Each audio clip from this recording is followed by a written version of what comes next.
Welcome to Human Risk, a podcast dedicated to the understanding of human behaviour as a risk.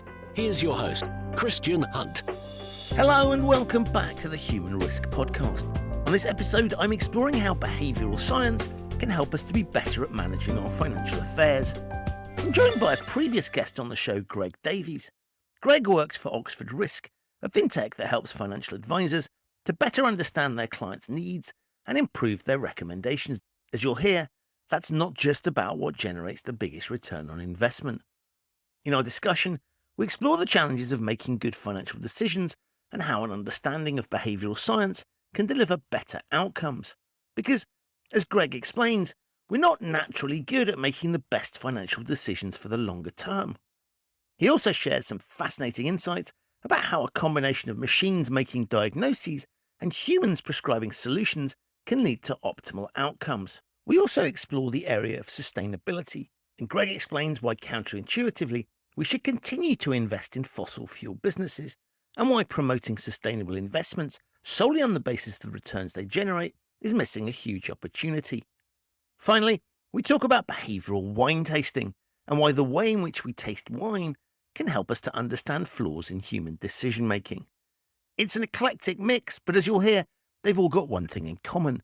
They're things that Greg can talk insightfully and passionately about.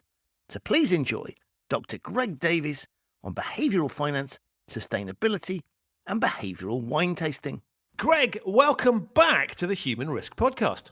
Hi, Christian. It's an absolute pleasure. Look, you were on the show before, and I will put links to that episode with Stuart Tootle in the show notes. But for people that haven't yet listened to that, can you tell them a little bit about yourself? Yes, certainly. So I guess for about 2 decades now, I've specialized in applied behavioral finance. So growing out of all of the behavioral economics, Kahneman, Tversky world, I did my PhD back when that was all considered to be the lunatic fringe of the economics faculty about 2 decades ago. And I've always gravitated towards the finance area because before going into behavioral science, I worked a lot in finance and I had a background in economics and quantitative finance. And in 2006 was in the wonderfully position to be at the point at which Barclays decided it was going to start up the world's first dedicated team of behavioral finance specialists inside a bank. And they were looking for someone who had a combination of previous industry experience plus a PhD in applied behavioral science or behavioral science and in the UK. And the intersection of those Venn diagrams pretty much just had me in the middle of it because it was a rather unusual thing at the time. So I started up that team in 2006, led that team plus the quant team for Barclays Wealth globally until 2016. And now I work with a small fintech firm, Oxford Risk, and we are building behavioral finance into software in order to help people make better financial decisions throughout their lives. And let's ask the obvious question now. So what is behavioural finance? So I think if we broaden it out and talk about behavioral economics, and psychologists will get quite grumpy about this from time to time because they'll go, well, behavioral economics is just what we psychologists were always doing, studying judgment and decision making, and nobody paid us the slightest bit of attention until it got rebranded as behavioral economics, and suddenly it was just this bright new thing. But behavioral economics is essentially a combination of economic theory and psychology to understand not what traditional economics did, which was to say, how should people make decisions? Or we assume that people assume a rational person, and then we figure out what follows from that in economics. Behavioral economics is about studying how people actually make decisions and what follows from that. And particularly in my case, when we start to apply it in the real world, it's not just how people actually make decisions, but how we can encourage them to make better decisions. Behavioral finance, I would say, is just a narrowing of that. It's saying the decisions that we are specifically interested in are things like investing decisions, savings behavior, people's money management and money decisions. So really it's taking things that we all we're told as kids and intuitively understand are sensible, right? We should be putting money away for a rainy day. We should be investing. But actually, what you're saying is in practice, when it comes to doing that, there are things that kick in that don't necessarily best serve our interest. And so you're really around saying, let's think about what those might be, and let's work out how we can facilitate people to avoid falling into common traps. Yeah, I would say that almost every financial decision we make, the right thing to do or the sensible thing to do for our long-term financial needs is one that doesn't feel intuitively comfortable to us right now, because we're trying to make decisions for our long-term selves. That we're making sacrifices now. It requires taking on risk. It requires all these things that either feel complex or daunting or emotionally draining for us to tackle. And so in financial decision making, and this is not vastly different from other areas of decision making, like dieting or exercise or whatever, doing the right thing for our long-term selves means making our short-term selves uncomfortable in some way. And in finance, it's no different. There's this gap between the sensible thing to do and the thing we want to do right now. And in applied behavioral finance, what we are trying to do is understand where that gap comes from at an individual level, because everyone has different barriers, and helping people to overcome it, helping people to narrow the gap between the comfortable and the correct, if you like. And so, with my cynical hat on, the reason a bank would want to set something like this up, presumably, is you'd look at it and say, actually, people spending money, which is the crude proxy for the thing you probably shouldn't be doing, it isn't particularly helpful. Whereas actually people buying investment products and thinking intelligently about planning for the future turns them into longer term customers, it binds them in, it generates revenue. So that's the logic, I guess, for a behavioral finance function within a bank from a commercial perspective. That's true. And, when we started back then, I think it's interesting that the place we were first asked to deploy these tools and techniques in was in wealth management. So if you are going to hire a bunch of esoteric academic types to come and help you understand your clients as individuals more deeply, the obvious place to put that is where those clients are big and wealthy and bring a lot of individual value to the bank. Ironically, I think probably not the sweet spot for applied behavioral finance these days, which is much more in the mass market, helping ordinary people manage their savings behavior, etc. That's where the real wins can get. But the advantage of starting in wealth management is wealthy people are easier to get to because they have advisors. So you can get to them one-on-one. We were almost using wealthy people as guinea pigs to understand the complex situation that now I think we're in a position, particularly together with the data analytics we have today and the technology, to start delivering these decision-making assistance tools, guidance tools, sometimes call them decision prosthetics. So things that can help us make better decisions, but to do it at scale for decisions that matter to real people, as opposed to just helping wealthy people become a little bit happier with the fact that they're wealthy. Just to help the listeners, Greg, can you give us an example? What would be a sort of intervention that would benefit them? So one of the things that is of huge concern at the moment, particularly post-COVID, is that a lot of people haven't been able to travel. They're saving money that they weren't saving before. And for the most part, money that is saved, now you're talking here about people of a reasonable level of affluence, but they don't have to be hugely affluent, are sitting with this money in a bank account, earning nothing in terms of interest, at a time when inflation is starting to creep up. And it's interesting that the FCA last year identified the issue of surplus cash that's doing nothing in people's savings accounts as one of their 4 key areas of consumer harm. Because if you are going to help people to be more financially resilient in retirement, in the long term, etc., them bleeding away the value of their savings by leaving it doing nothing and inflation just eroding it year after year after year can lead to considerable consumer harm down the line. So what you want to do is to say, you should be investing that rather than sitting in cash, put it into a sensible investment portfolio of an appropriate level of risk. And in the long term, that seems like a perfectly sensible trade-off. But in the short term, it can be immensely emotionally uncomfortable for people to engage with. Because in the short term, taking my money from somewhere that feels safe, savings account, and putting it somewhere that in the short term feels risky, into an investment, is an emotionally uncomfortable thing for people to do. And so they don't. They delay the decision. They go, I know I should invest. I'll do it next year. Or they do less of it, etc.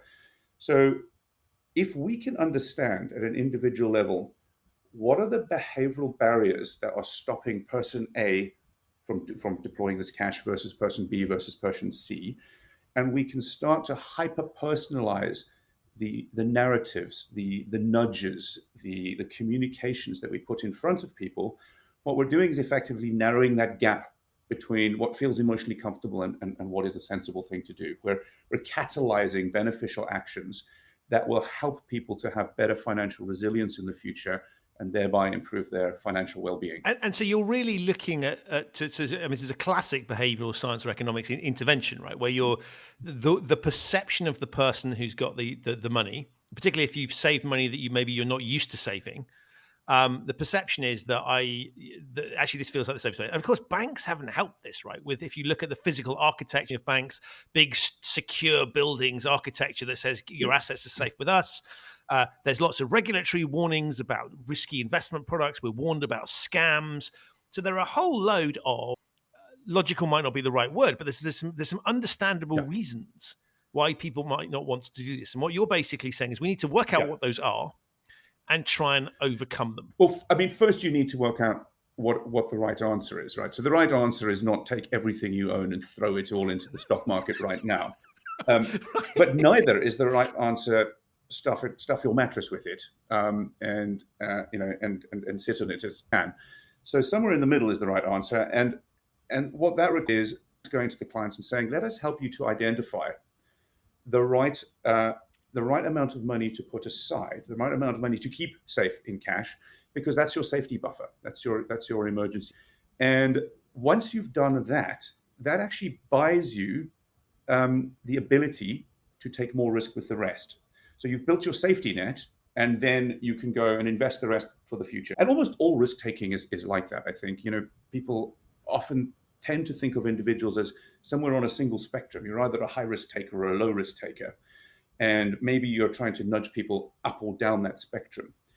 And I think it's completely the wrong way of looking at it. We should all be both a low risk taker and a high risk taker, but with different portions of our wealth. You first build your net, and that gives you the permission to take risks with the rest. And I think that is true whether you're looking at your job or your career. Your safety net is first your education. Go out and build the skill set that you can use. But then after that, look for the opportunities and roll the dice, particularly early in your career. Or people who indulge in dangerous sports, for example. We think of them as lunatic risk takers, but the amount of preparation, physical training, planning that they do is building the safety net. So in the investing side, you figure out what I can set aside, and then don't sit on the rest doing nothing, because that's your ticket to go and build your long-term financial resilience. And I love that portrayal of people that do ostensibly dangerous things. And I had Nicole Ludwig-Smith on the podcast, who was the lady that did the Emirates ad on top of the Burj. And she's a skydiver. And she was talking, and I'll put a link again to that in the show notes, exactly the conversation I thought I was going to have, because I approached it very primitively, was like, here's the adrenaline rush that I get. But actually, it was, to your point, it was all around safety. And here's the ton of things that we do to allow that moment to happen. And so I think that's a really good example. The other thing that struck me is, as you were talking, is it's precisely what we ask of banks themselves, right? So you have to hold capital, which is that cushion for when things go wrong. And so in many respects, it's exactly that same principle. So what you're saying, when one thinks about it, feels exactly right. It makes a perfect amount of sense. So I'm not betting every single thing on this, but I'm recognizing if I want to get forward, I need to take some risk, because that gets me further than I am today. Yeah, and a lot of people are simultaneously underinvested and underinsured. So they're not taking enough risk with the pot of assets. They're not taking out enough, for example, life insurance for the big calamitous stuff that happens in your life. And I think that's very interesting, because what it means is that people in two different ways are going in the wrong direction simultaneously. And it feels comfortable, because not getting invest feels like, oh, look, this is nice and safe. It's not going up and down day to day. That's fine. And of course, it's also emotionally uncomfortable to think about big calamitous things that can happen in our life. So many of us shy away from insuring those because we just don't want to think about them too much. And moving towards more of this barbell strategy of insure yourself so that you can afford to take risk is I think, the way forward. And in finance, an awful lot of this has a parallel time dimension, because almost always it's this question of the things that you're aiming for in the long term require actions in the short term that are emotionally difficult often. And what we're trying to do at Oxford Risk then is to personalize what we put in front of people to be relevant and apposite to their financial circumstances and relevant and apposite to their financial personality, so that you're bringing them closer to a good answer, which is, by the way, is quite different from what finance theory tells us to do. So the whole of finance theory and most of the financial services industry has this fetish of optimization. You must do the perfect thing, and if you don't do that, you're an irrational idiot. And actually, there's nothing rational about pursuing some theoretically perfect thing if you know that as a human you are fallible and you are likely to fail. That's to deliberately pursue something that you as an individual are unlikely to attain is a fairly irrational act. So the rational thing is not to go, what is the theoretically perfect optimum if I was Spock from Star Wars? The optimum thing to go is, what is the best plan that I as an individual can enact and stick with through the course of my life? You can think of a parallel here in sports and exercise. You can get some personal trainer who goes, this is the perfect system for your body, and if you did these things on a daily basis and carved out, if you set down that path and you manage to stick to that plan to the dime, it may be the thing that will most perfect your physical body on earth. But you're not going to, because you're not that person. So that's the wrong plan for you. The right plan for you is the one that you're most able to stick with, not the one that is theoretically perfect for your physical optimization. I was just smiling. The number that signed up to things, on a belief that's, or we've been told to sign up to things, a mistaken belief that's what we're about. It always amuses me when you look at annual appraisals at work, where you're sort of compared against the gold standard for your job. And every single year you go through the same thing of like, well, you need to improve in these areas. Yeah, I know that, right? We've been talking about this the past 5 years. You've benchmarked me against some hypothetical that's not me. And so I love this idea of personalization, but it strikes me that in the same way that it's challenging for organizations, we don't, and I think this is eminently challengeable, but we don't create job specs for people. We sort of try and we compare, when I'm being assessed, I'm being assessed against the job, not against the perfect Christian-sized whole. Yeah. And so for the same reason, that's challenging for employers. What you've just talked about there is interesting to say. So what's the best investment strategy for you? Yes. Well, how do we know what that is? Because if we've never been free to think in those terms, it's very, very difficult. So I get that the sort of one size fits all theoretical thing is going to be difficult to practice, but how do we get to that optimal practical thing? Well, firstly, we drop the word optimal. We need to stop chasing optimal. And I think the right question to ask is, what is the baseline that is the smallest set of very simple actions that would be good enough? And if I start there, an amount of humility in my own abilities to do the perfect. The question then is, how do I move from that baseline towards the optimal, but just gently enough that I can actually stick with? Maybe I'll get better over time as I train myself. And investing, I think it's not that difficult. I would say there's probably 4 basic rules of investing. And they're really not complicated, but they fall into that large category of things in life that are simple but not easy, because they're simple to understand, but emotionally they're quite difficult to enact. But those 4 rules, and if most investors just followed these, they would do better than 80 to 90% of investors out there. Rule 1 is build your safety net. Figure out what you can't afford to invest, set it aside, because that's the thing that buys you the ticket to get invested with the rest. Rule 2, put the rest to work. Do not sit with the rest in your bank account or stuffed in a mattress. Get it in the markets. Rule 3, diversify, because that's the one free ticket in finance is you decrease risk by diversifying across multiple assets. And rule 4, leave it alone. So once it's in a diversified, just leave it alone. Now, none of them are going to end up with you shooting the lights out. You're not going to turn into Warren Buffett. You're a long way from what is the theoretical optimal, but you're also a long way from catastrophe. You're well up the curve with a very small number of very simple rules. And then you can ask, okay, now that I've hit that starting point, that sort of relatively high baseline, now how do I start to improve from there? Am I the person who can? Do I have the knowledge? Do I have the time? Do I care? You can start moving towards something that is more technically quote unquote optimal. The difficulty with all of those four rules is that they're not always easy to do, even though they're simple. So I'll just give you one example there. Well, I've already talked about, putting the money to the markets is emotionally uncomfortable because I have to accept risk. Diversification for many people is emotionally uncomfortable because it means buying not familiar with. To diversify, you have to buy a little of lots of things. And many of those things are maybe companies you've never heard of, investing in markets you've never heard of.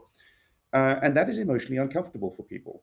Most people would much rather hold a concentrated portfolio of a few good stories than they would hold a diversified portfolio of good investments. And so all of these rules, it's about trying to overcome the behavioral inertia that leads us to do the wrong thing, even when the right thing is pretty simple. And you see professionals do this, but sort of amateur investors as well. I really like a product. I mean, it's the classic Remington ad, right? I loved it so much I bought the company. And so you see people who get overly excited. I don't know, they buy Peloton, right? And then they get so excited about it. This is amazing. Everybody else is going to. So classic, really very, very smart analysis on one level, which is sort of, I believe in this thing. So it's a form of research. But of course, it's massively blindfolded research in the sense that you know what you like, but that doesn't mean anybody else does. So there's a really, really simple illustration of something that feels natural to us. And yet, actually, we're seeing a very blinkered perspective without realizing it. Yeah. So, I mean, you see this over and over again. In every country in the world, investors own vastly more of the companies that are in their country than they should. So there's a massive home bias. There's a massive familiarity bias. You'll buy the shares of the company whose products you like, as you've just said. You'll buy the company whose headquarters are in your hometown. You'll buy the company because you have friends who work for that company. Familiarity breeds emotional comfort. And because we like to be comfortable and we like stories, we end up with this concentrated portfolio of stories. And all of those are bad reasons to invest. This notion, the Remington one, I'll buy this because I like the product. Well, if you like the product, probably so does everyone else. And if everyone else is buying the shares because they like the product, what are they doing? They're pushing the share price up to its underlying valuation. What you actually want to do in investing, if you're going to step away from the brute force starting point of just diversify across everything, which is, I think, for most people, the right answer. But if you are going to go and pick and choose particular companies or assets, what you want to find is the companies that are unjustifiably unpopular. I want to find the things that are really good companies but don't really like. And chasing something because I recognize the name, because I like the product, because my brother-in-law works there or whatever. These are all just really bad reasons to invest, but they give us enough comfort. And it's true, as you were talking, it's fascinating when people get paid in shares. And particularly in financial services where you get deferred shares, the logic there is we're tying you in. But it always struck me that, and I still hold shares from the institution I used to work for, where not by choice, I hasten to add, but because I'm forced to, thanks to those pesky regulators. But you're trapped in this thing, and of course you're already long the employer anyway. Right? I've already placed a bet by working for them. I done small bets. That's not the sensible investment strategy. So there's a really good example of something that, again, it's a very prolific incentive that's used across the piece to get people to think in a particular way. But as you've just you viewed through the lens that you've just looked at it through, it's not necessarily the right answer. Well, I would say it's much worse than that. It's necessarily the wrong answer. Concentrating. You're doubling down on your risk because, as you've pointed out, your income risk is now correlated to the risk in your share portfolio. So it's the opposite of diversification in an incredibly concentrated way. And we saw huge numbers of people fall foul for this in the financial crisis, where the company had given them shares. They thought, I work for this company. I'm an insider. I know exactly what's going on. This is going to be great. And they simultaneously lost their jobs and therefore all of their future income and the value of their share portfolio overnight, because they had bought this thing that was familiar. When I was working for big companies and they would give shares, I had a policy. I mean, a lot of my approach to investing is you build for yourself a list of rules and you start to effectively pre-program your future self. So you take decisions away from yourself by making the decision once at a time when you have the time and space to be thoughtful about it. And then you just commit yourself to following that rule forevermore. And one of my rules was the minute any shares of Barclays, but this should apply to every company, the minute any shares vest of the company you work for and you're able to sell them, sell it, and buy something diversified and sensible. And it is difficult to do because the minute you're being asked, you're making a decision, there's always a thing, well, do you know what, the share price was a little higher 2 weeks ago, and if I just hold on for another 2 weeks, it might bump back up, etc. Put those thoughts aside, just build a rule that says, on the date I'm allowed to sell it, I automatically sell it. And a lot of good investing, I think, is removing the need to make decisions from the act of investing. You only make the decisions at a time of thoughtful contemplation, and then you, in an ideal world, you'd almost give it to someone else to enact your plan for you. And how have you found that personally? Because I mean, one of the things I think is really interesting is the classic behavioural economics piece around, even if you know this stuff is happening, we fall foul of it ourselves, right? So even the Kahnemans of this world are not immune to it because it's baked into the human condition. Like how has all of this changed your perspective? There are times when I have sat and almost had an out-of-body experience of watching myself make a decision that I knew was the decision that I would never advise anyone to do, or making it a way I never advised anyone to do, and still doing it. You know, the need for emotional comfort as humans is quite extreme. We don't like to feel uncomfortable with our decisions, and sometimes it wasn't. This wasn't a huge gamble. Sometimes it's just, oh, well, I know my rule says do it today in this amount, but maybe if I just wait till tomorrow, or maybe if I do 50% of it today and 50% of it tomorrow. So you start finding these little excuses and justifications for deviating from your rules in small ways. And I found that there were times when I could just watch myself doing this and be aware that I was doing it and still do it, which is deeply frustrating. What I will say, though, that after a while, when you get familiar with your rules, your emotional distance to the decision starts to get greater, and it starts to become easier and easier. So I came to the conclusion many years ago that I have no ability whatsoever to predict currency movements. Now, truth be told, I have a strong suspicion that nobody has any ability to predict currency movements. I was going to say, it's like, why does anybody think they do? Well, but nonetheless, clearly lots of professionals and lots of amateurs do think. Yeah, and I think they're almost to a person deluded in that belief. But I came to the belief that I didn't. So I came to this conclusion many years ago that I am utterly unable to predict any currency movements, and therefore one of the rules I wrote for myself in my rather grandiosely termed decision constitution, my investing constitution, was the rule, thou shalt not take currency positions. And what I found was that was a relatively easy rule to enact, but I still found myself tempted whenever I saw, I think, the South African rand's going to do that and the pound's going to do that. But after a few months, I just stopped worrying about it. I put it out of sight, out of mind. I had another rule for myself, which was I never, ever allow myself to make any investment decisions during the week. Now, you might think that's a very odd thing because maybe you must miss out on opportunities, right, for the market. But I was working at the time in a bank, and in the bank there were people with Bloomberg screens all around me with this financial information coming in minute by minute, TV screens hanging off the ceiling with CNBC financial news, etc. And it wasn't my job to be keeping track of the markets and what was going on, and yet I'm surrounded by the siren's call of all this information flowing in, and that if I was tempted to make a decision during the week, it was not at a time when I had the space to contemplate that decision properly, or to think about what proportion of that decision is my emotional self versus my sensible self.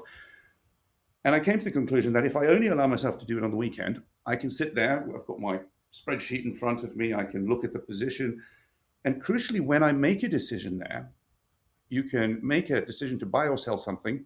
It doesn't go live until Monday morning. So you can sleep on it. You get a built-in pause point.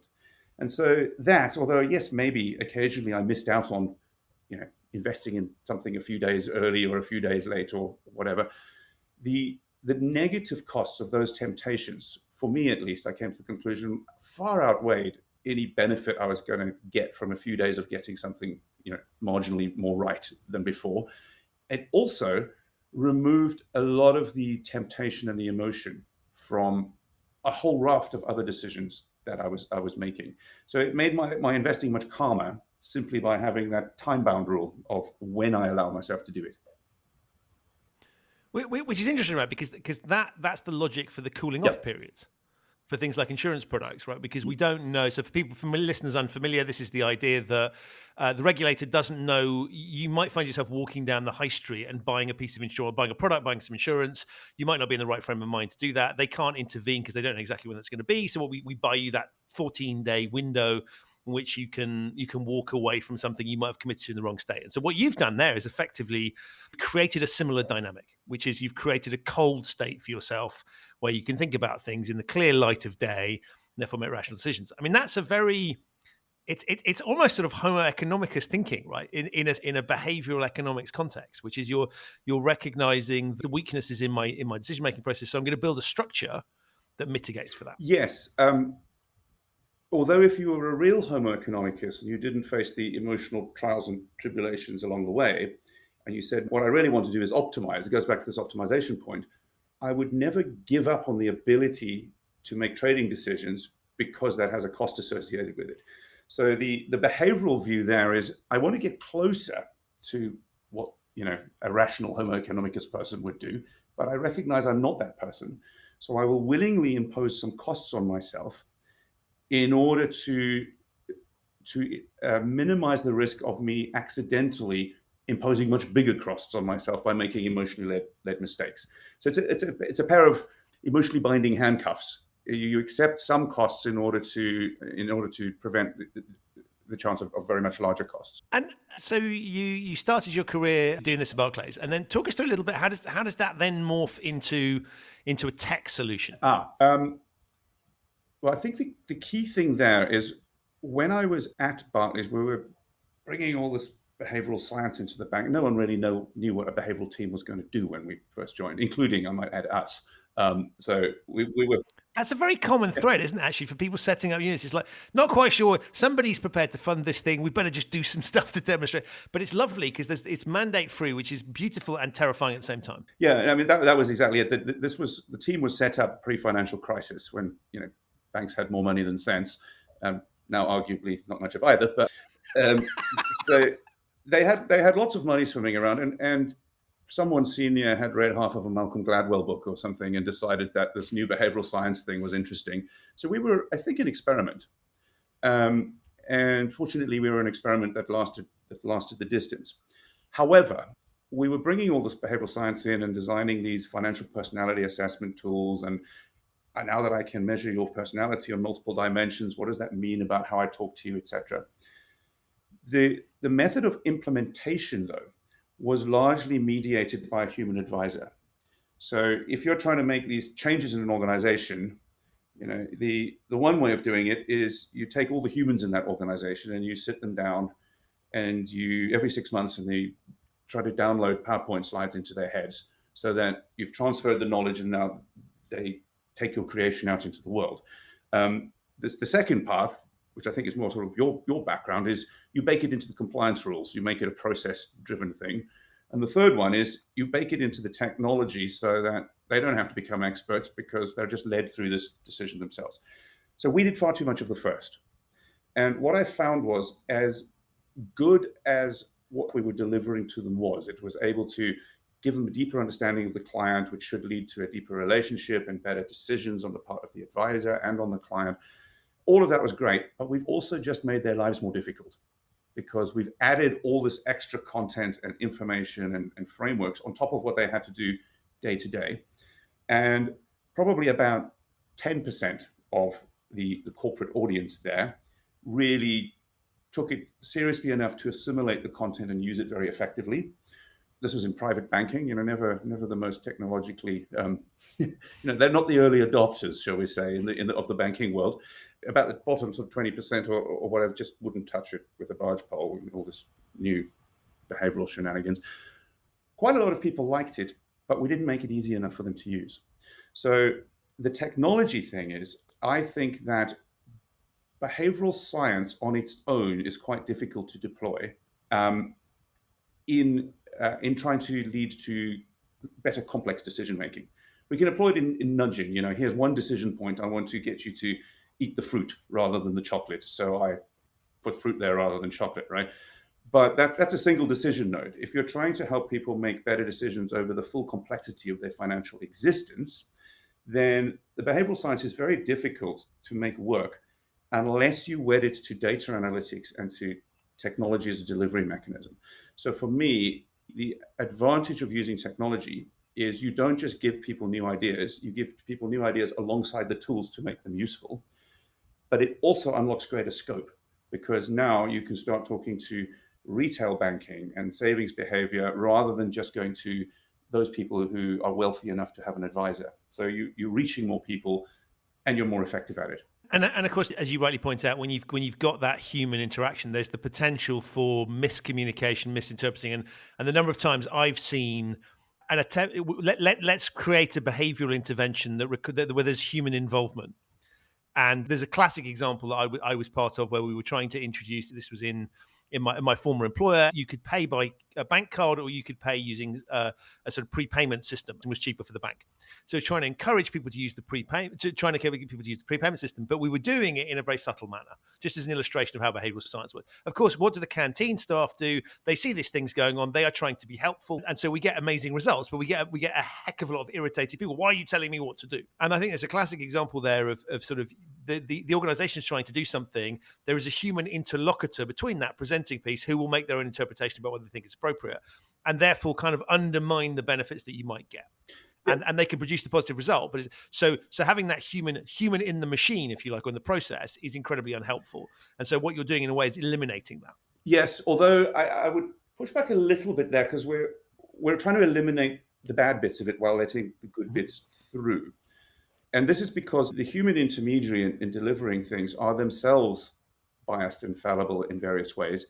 I'm sure you've seen the Noise book. Yeah. Kahneman, Sunstein, and Olivier Sibony on the show talking about that. Link again in the show notes. But thank you for raising. Yes, so wonderful book.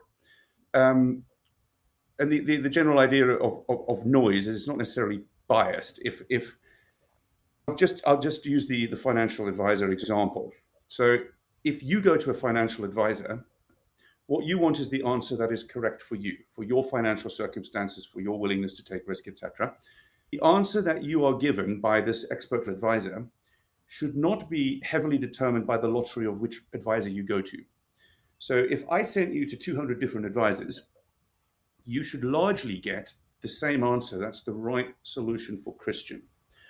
We did a noise audit of several hundred advisors, and we gave them case studies with all the information they would need to roughly arrive at the right answer of what's the right level of risk for this person to have, etc.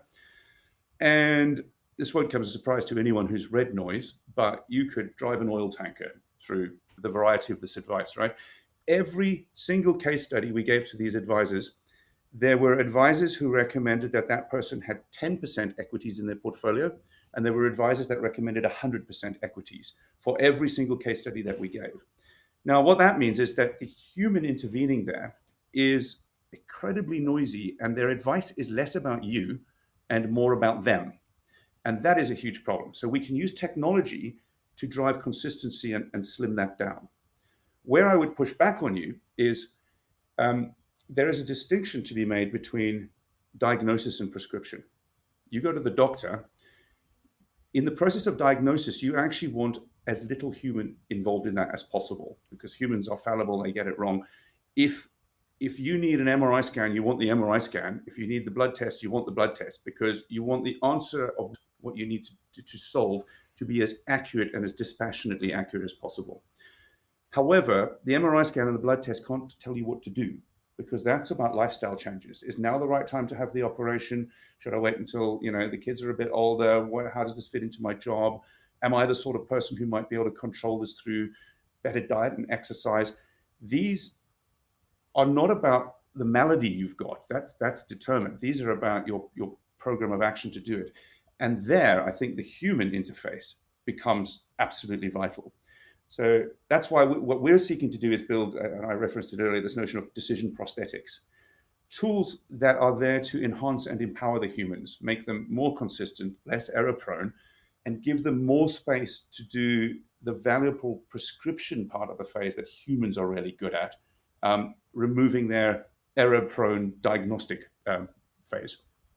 And I think that's a really nice articulation around the interface between human and machine, because this whole narrative of the robots are coming, correct for certain tasks. Yep.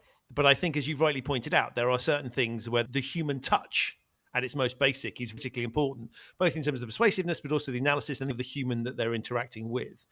And so I think that's a lovely example of the sort of counter narrative to the robots are coming. What are we going to do? Well, we're just going to be doing different things. Ironically, of course, plays into behavioral science and an understanding of humans and human decision making, emotional intelligence, all those sorts of things. Yeah.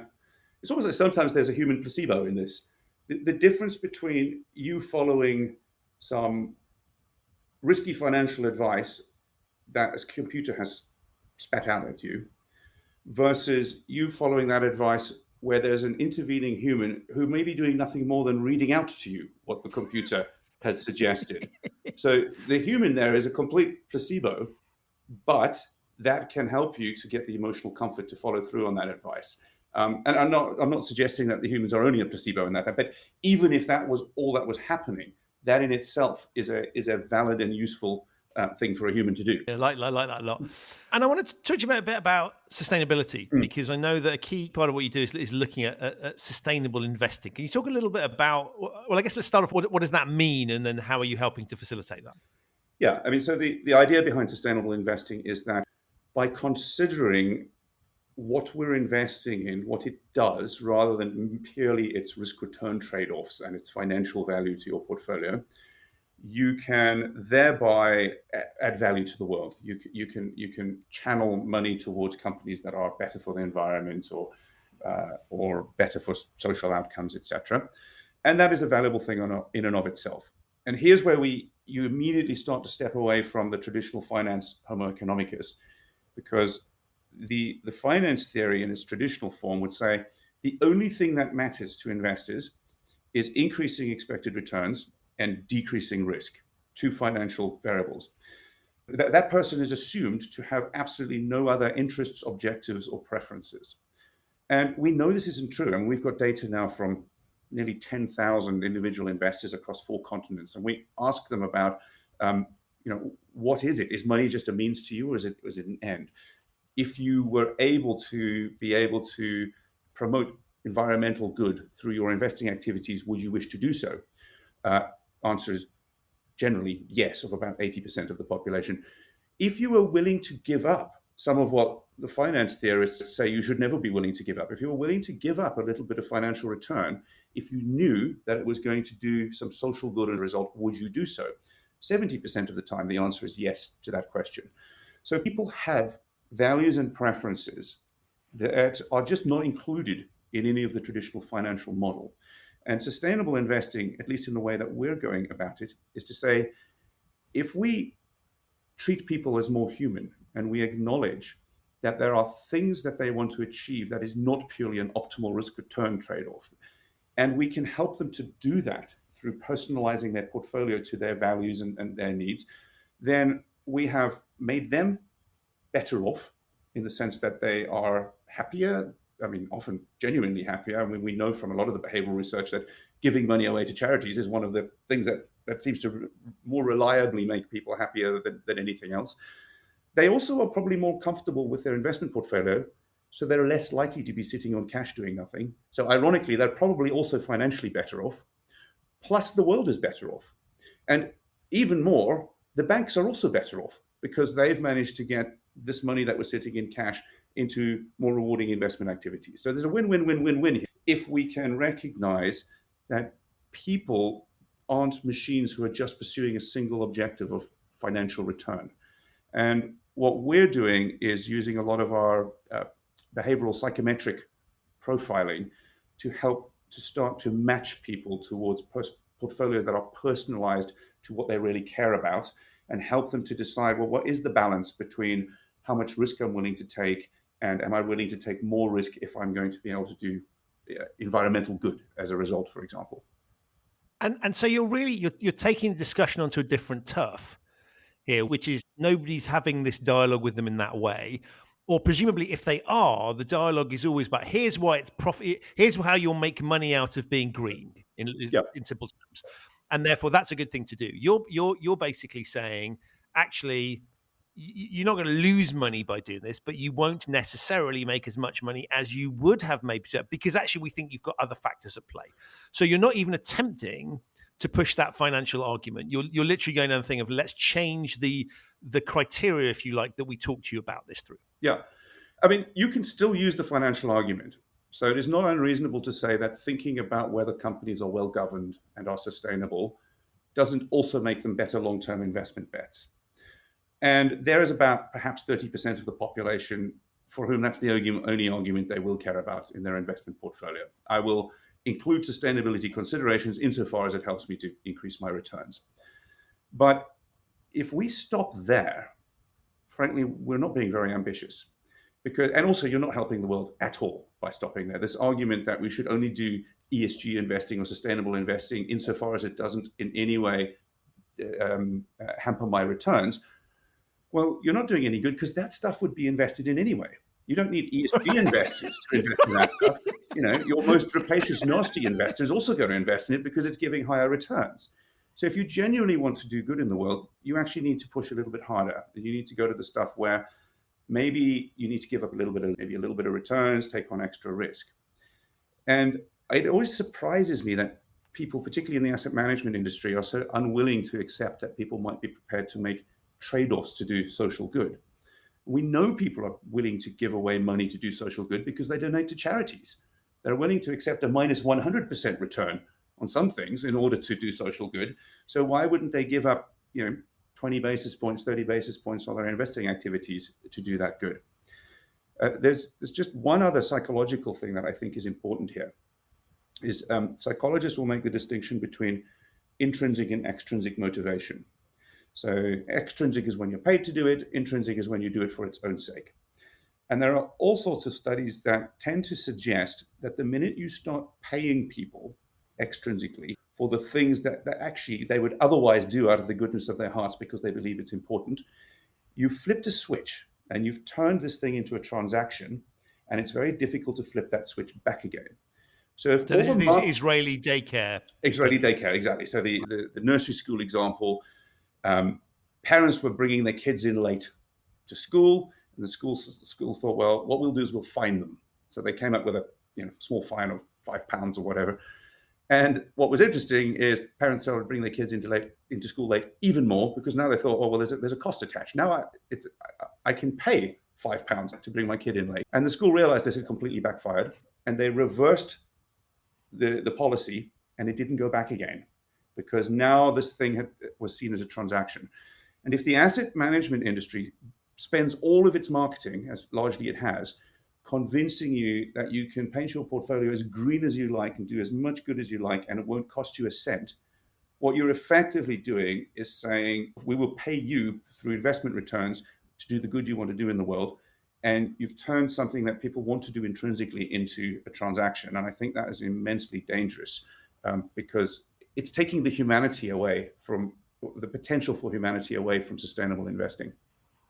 That is fascinating. And how much of this is around transparency and reporting and getting either data that people weren't looking at or new data? Because it seems to me that in the game that you're talking about, the one that you want to stop from happening, that's the sort of the headline. If you look at what a company's reporting, profits are right up there. And it's almost like if you looked at an annual report, you'd sort of be going, well, what do we get up there? Let's get the results up there. And of course, that means profit, basically. And then we'll have let's shove something in the appendix that talks about what we're doing environmentally. So you're really looking at changing that as well, right? So we have to start changing the way companies report and what data is seen by people so that they can start to make these trade-offs. Because if all they're seeing is profitability, that's, of course, going to loom larger in their decision-making.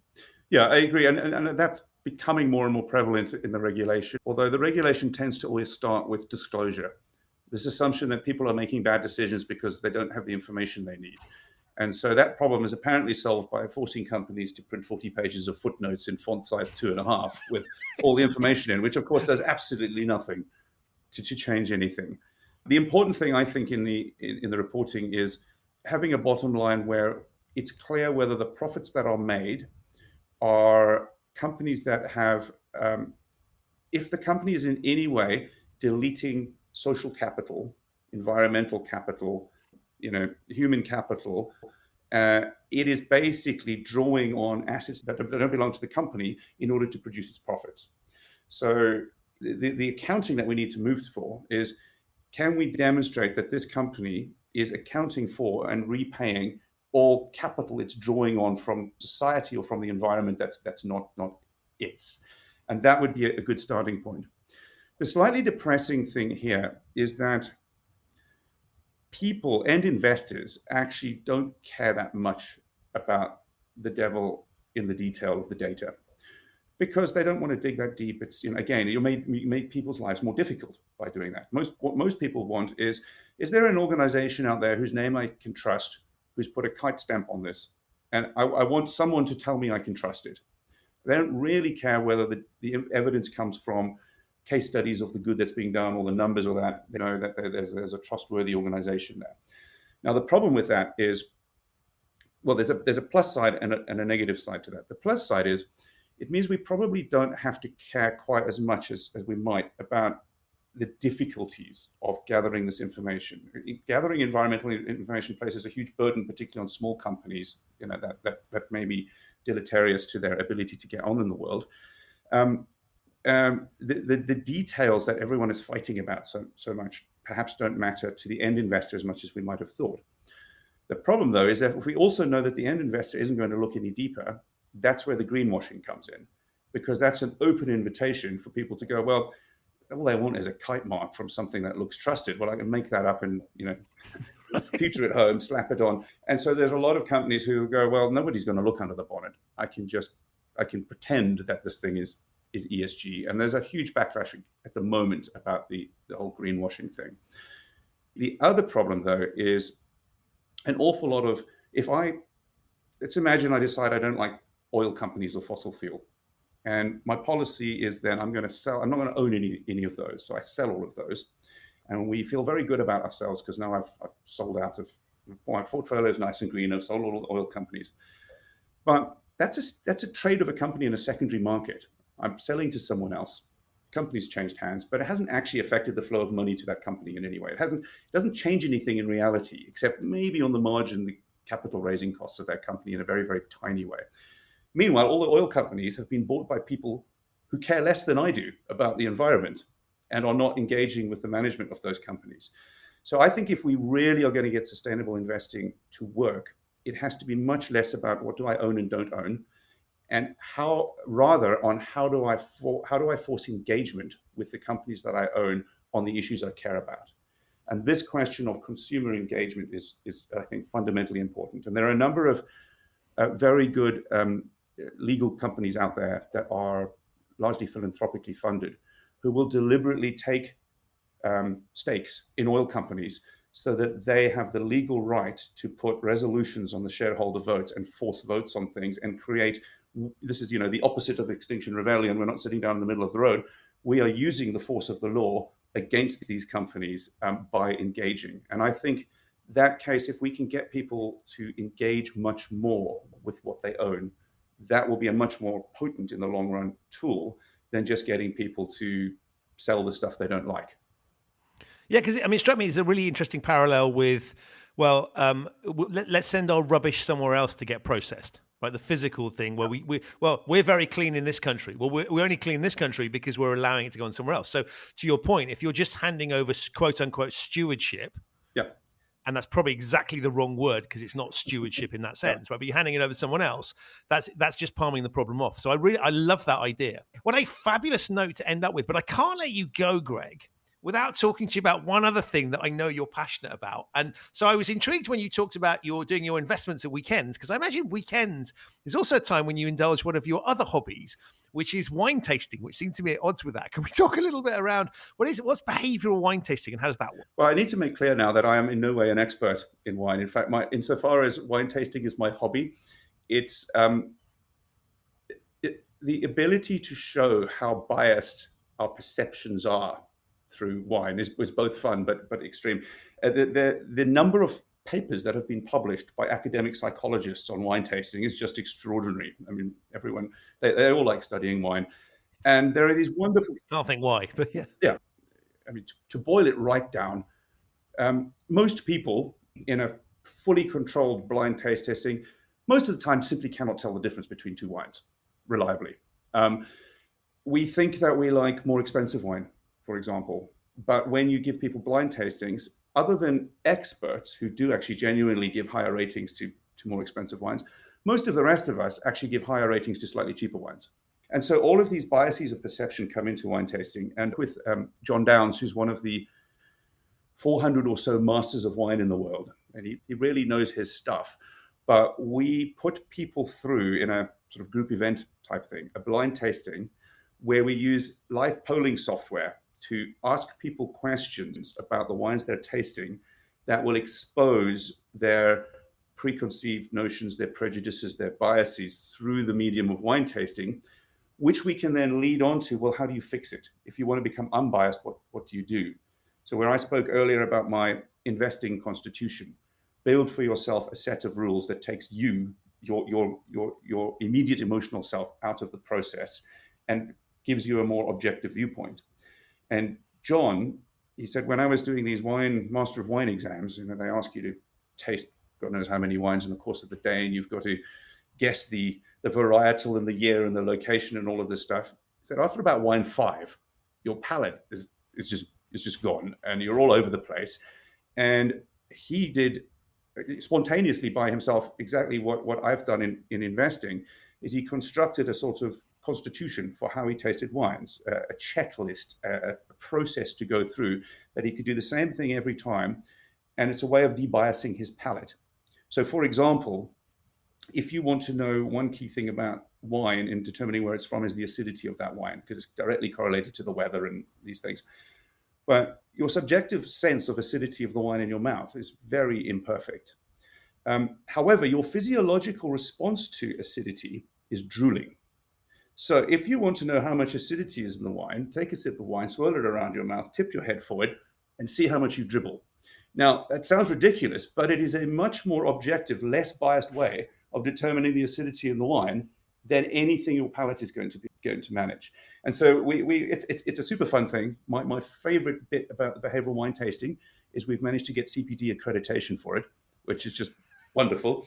And we do this for groups of people, and it's a great laugh because it's educational. We talk about decision making. It's interactive, it's fun, and it involves wine. Wow. What's not to love about that? Absolutely amazing. Fantastic. Greg, look, thank you so much for your time and everything you do, because you're one of these people that I sort of, for some time I've been observing and then got to know you a bit, and you're as joyous in person as you are on social media, and there's always inspirational, fascinating stuff. So I want to really encourage people, and I'll put links to all of this in show notes, to follow you on social media, because you do come up with some really interesting stuff. Some of it is wine related, much of it is finance related, but all of it is incredibly insightful. I'm glad you say it's joyous. I sometimes feel I'm needlessly grumpy on social media. But but I think that there's a lot of sort of what I call kind of repeater stations on social media. Just they see something, spit it out again. Yours is always thoughtful and worth thinking, and there's a personality behind it. And I think that's really important in that digital environment, is having somebody that's there. So I thoroughly enjoy reading it. Maybe it is grumpy, but hey, it's my kind of grumpy, so I'm in for that. And look, as you've demonstrated on the podcast, a fantastic company as well. So I have no doubt that people will be intrigued to find out more. If they want to get hold of you, how can they find you? Twitter is always easy. So at Greg B. Davies, IES. LinkedIn, our company is www.oxfordrisk.com. So if they want a view of what we do on a more commercial basis. Mainly, if you're on the Twitter thing, you'll get something of a digest of what we're doing across a wide range of things. Fantastic. Thank you so much. Well, thank you for having me, Christian. It's been absolutely marvellous. So that's it for another episode of the Human Risk Podcast. My enormous thanks to Greg for appearing and to you for listening. To find out more about Greg and his work at Oxford Risk, have a look in the show notes. There are links to those there. To hear the previous episode on the show on which Greg appeared with Stuart Tootle, have a look in the show notes. There's a link to that as well, and to other related episodes that you might have missed. If this is your first time listening to the Human Risk Podcast, welcome. You can subscribe wherever you get your quality audio content. It's available on all of the major podcasting platforms. To find out the work that I do with my clients to help them mitigate their human risk, visit human-risk.com for more information. I'll be back very soon with another episode of this show, but in the meantime, stay safe, enjoy your wine behaviourally, and remember to think about behavioural science when you're making investment decisions. Thanks for listening.